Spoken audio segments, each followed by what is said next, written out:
La vicenda di Olivetti è emblematica per chi si occupa di design, ma anche per la storia dell'Italia, nel bene e nel male. L'azienda nasce nel 1908 grazie a Camillo Olivetti, che, abbandonata la precedente società di strumenti di precisione, si dedica alle macchine da scrivere. Primo modello la M1, presentata all'Esposizione Internazionale di Torino del 1911. Mentre negli anni '20 Camillo è impegnato a rafforzare la produzione, nel 1922 nascono le officine meccaniche Olivetti, si affaccia in azienda il figlio Adriano, come operaio, nel 1924. Il suo viaggio negli USA l'anno seguente lo aiuta a comprendere il ruolo del management in azienda. Adriano visita le piccole e medie imprese fuori dai grandi centri industriali, riportando nella sua Ivrea esperienze e conoscenze destinate a maturare una volta divenuto direttore generale nel 1932 e quindi presidente nel 1938. È Adriano che a tutti gli effetti proporrà una serie di innovazioni radicali, trasformando Olivetti in un caso unico sul piano imprenditoriale e in un modello di gestione del design ante litteram.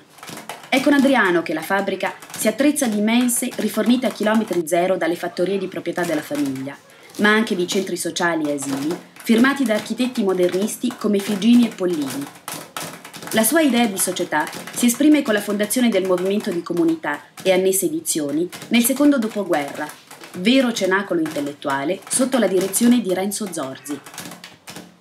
In questa visione dell'azienda si iscrive una straordinaria avventura del design, di prodotto con Marcello Nizzoli e di comunicazione con Giovanni Pintori, progettisti che fanno riferimento, coordinando i rispettivi gruppi di lavoro, direttamente ad Adriano, e il cui ruolo è quello, specie per Nizzoli, di trovare la corretta sintesi fra istanze della produzione, della distribuzione e della tecnologia.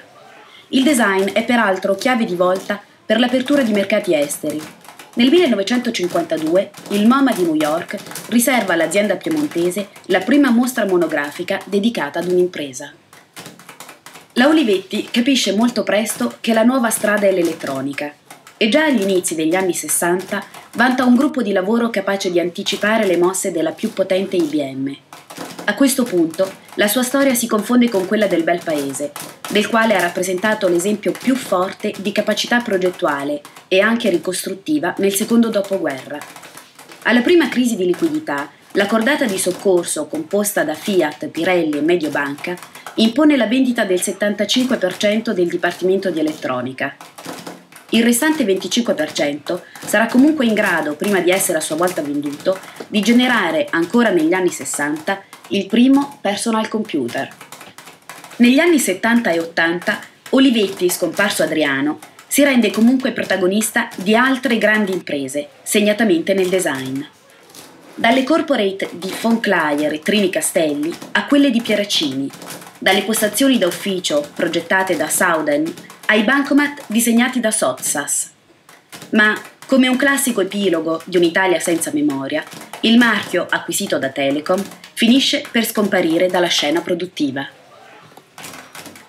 Un caso assolutamente esemplare di design management, in un momento nel quale questo termine neanche esisteva.